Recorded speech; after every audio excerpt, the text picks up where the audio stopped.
empowering the government to control the governed and at the same time control itself. That's the heart of our Constitution. The Romans put it this way: quis custodiet ipsos custodes. How's your high school Latin? Quis custodiet ipso custodes. Who will guard the guardians? That's the essential question of all political science. I've just given you a degree from Bates. The essence of the Constitution is to answer that question.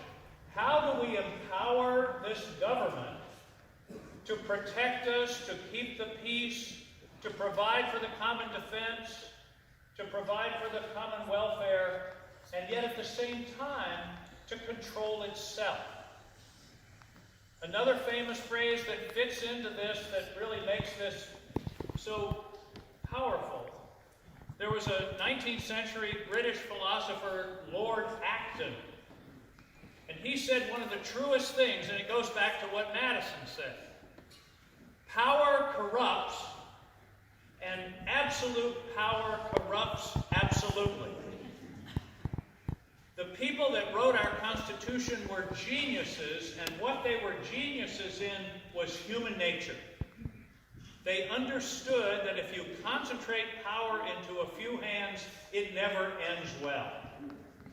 And so the entire Constitution was an effort to divide power, and to divide it in such a way that there would be counteracting forces so that the people of the United States would be forever safe. Now, here's a visual representation of what I'm talking about. This is what I call a Vegematic. It also can be called the U.S. Constitution. Here's why. This piece of cucumber you see is one solid piece of cucumber. That's concentrated power. George III, Caesar, the Emperor Constantine, a warlord. Power in one hand, the power to legislate, the power to execute, the power to try people, the power to put people to death. Power. Right here in this cucumber. So here's the Constitution's answer to that question. Are you ready?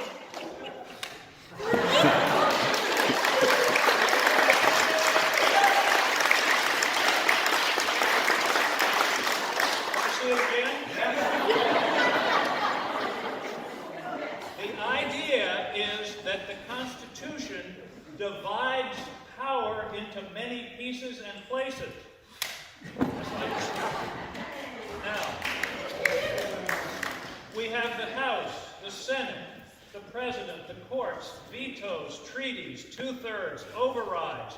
All of those pieces, what we have come to call checks and balances, is the essence of what the Constitution does. It takes concentrated power and separates it in such a way that the theory, anyway, is that there would be competition and jealousy between the House and the Senate, the Congress and the President and the courts, and it would all behoove us to keep us safe.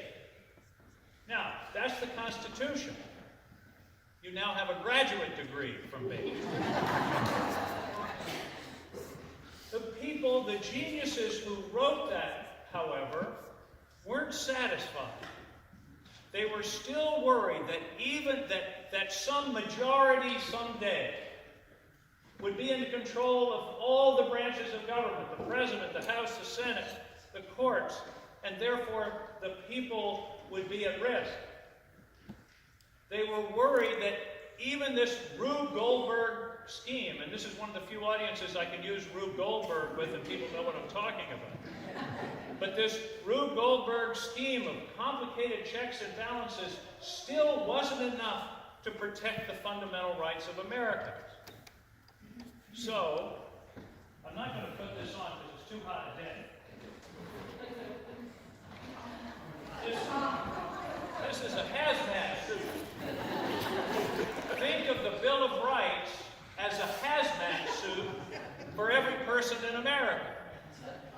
protects us even from the government doing everything according to the Constitution. Congress shall make no law abridging the freedom of press or the freedom of speech, or establishing a religion or affecting the free exercise thereof. All the amendments that we just brilliantly heard sung and played, I've always thought of the Bill of Rights as a kind of cone of protection. This morning I woke up and said it's like a hazmat suit. All of us put on the hazmat suit of the Bill of Rights to protect us from the government, even if it follows the complicated rules of the Constitution. My fire department is going to be disappointed I didn't put this on. But that's what you heard today, is the protections that we all have.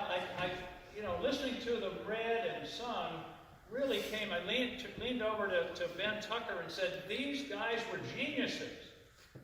Protecting the right of trial by jury, of a grand jury, that you can't be hauled before a court just on the whim of the magistrate. The Fourth Amendment, search and seizure. The people's effects, persons' effects, and private property shall be immune from unreasonable search and seizure, and you have to have a warrant upon oath or affirmation, and the government has to describe where they want to search. In other words, all of these amendments, at least the first 8, are designed to protect the rights of individuals, whereas the Constitution itself protects us as an institution. The final 2 are really interesting, and they don't get much of attention. The Ninth Amendment particularly says, just because a right hasn't been enumerated, that means listed, like in the first 8 amendments, doesn't mean it's not there. It says unenumerated rights not enumerated in this Constitution are still retained by the people. And that means we have rights, and very smart. The people that wrote it, they said, well, if we make this list, people are going to say that's all there are.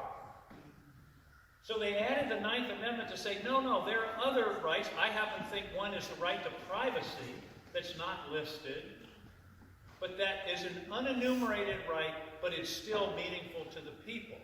And then they added the 10th Amendment, which says the powers not delegated to the government are left with the states or the people. Remember, the very first line of the Constitution is, we the people. It doesn't say we the states, we the corporations, we the businessmen, we the rich people. It says we the people. And that's a very important fundamental premise of our Constitution. So I want to end by thanking our guests today and this incredible chorus for a really moving experience. I hope you have enjoyed it as much as I did. And I hope that, I was almost to say, I hope you'll always think of the Constitution as a Vegematic, but I don't. I said that to a reporter the other day, and he thought I was crazy. But you know what I mean. Now, the trick is, don't anybody trip on the cucumbers. Our Constitution is a sublime document, and it has served us well for over 200 years, but I'll end with this. It is not self-executing. It requires the diligence of all of us, the attention of all of us. It's not for sure. We're an experiment in world history, 200 plus years in world history, where the whole sweep of history is about dictators and kings and princes. We're an experiment. And I guess I'll end with Benjamin Franklin's final and famous observation as they were walking out of the Constitutional Convention. And a woman came up to him on the street and said, Dr. Franklin, what kind of government do we have? Franklin's response was, a republic if you can keep it. Thank you.